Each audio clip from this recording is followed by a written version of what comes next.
Kanina nakakita ko yun, pero hindi ko naman masyadong kinakausap yun eh. Kasi May napansin ba kayong kakaiba na itong mga nakaraang araw? wala naman, wala. Wala naman. Hindi siya naging balisa o... Hindi naman.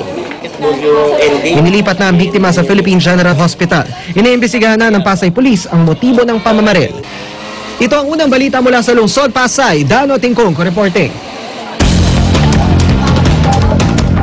Sa ibang balita, ilang lugar sa Camarines Norte at Quezon binaha dulot ng malakas na pag-ulan. 2 araw nang nakararanas ng tuloy-tuloy na pag-ulan ang mga residente sa ilang bayan sa Quezon at Camarines Norte. Sa bayan ng Tagkawayan sa Quezon, umabot ng 2 talampakan ang taas ng baha. Reklamo ng mga residente, lagi raw umaapaw ang mga kanal sa kanilang lugar tuwing malakas ang ulan.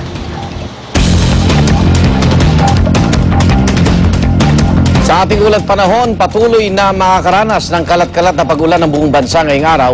Ayon sa Pag-asa, epekto ito ng frontal system na umiiral sa Hilaga at gitnang Luzon. Magiging maulan din daw sa silangang bahagi ng Visayas at Mindanao na posibleng magdulot ng mga pagbaha at landslide. Epekto naman ito ng low pressure area na huling namataan 300 at 60 kilometro sa Hilagang Kanluran ng Puerto Princesa City sa Palawan. Lalaki patay sa pamamaril sa Barangay Batasan, Quezon City.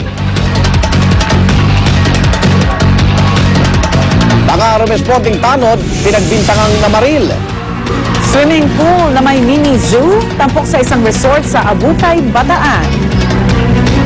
Huwag pahuli, tutok lang. Sa unang balita.